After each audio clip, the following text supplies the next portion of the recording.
kachika, marami nga sa mga netizens ang talaga namang tawang-tawa nga kay Beauty Gonzales sa kanyang ibinahagi sa kanyang social media account kung saan ang kanyang unika iha na si Olivia ay talaga namang iyak ng iyak dahil nga sa kung anong rason. Marami nga ang nagtatanong bakit nga daw ba iyak ng iyak si Olivia.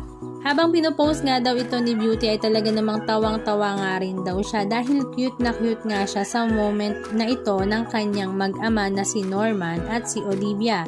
So, this is what happened, inexplain niya. Olivia Crisologo got a loose teeth while eating breakfast and Papa showed her once again his awesome tooth-pulling technique. No pain really, just the usual drama and mind games. Kaya naman, nang mabunot na nga ni Norman ang ngipin ni Olivia, ito nga ay wala pa ring tigil sa pag-iyak dahil ang sakit nga daw.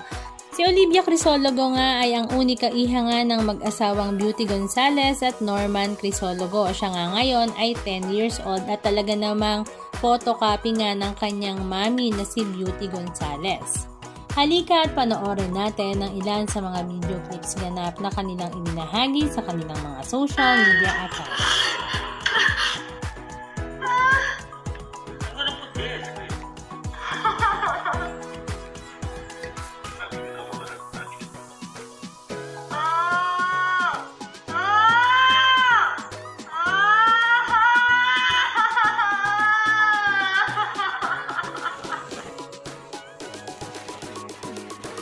Where's it?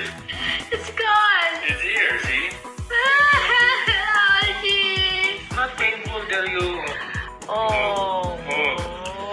Thanks, Donna. Gargle your mouth. Gargle. Good job. Yeah, good job, right?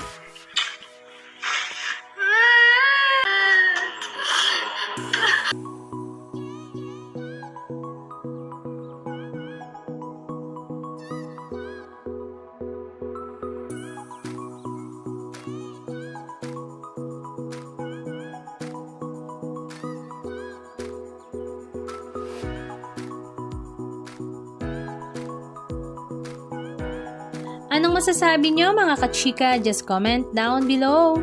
And please don't forget to subscribe. Thank you!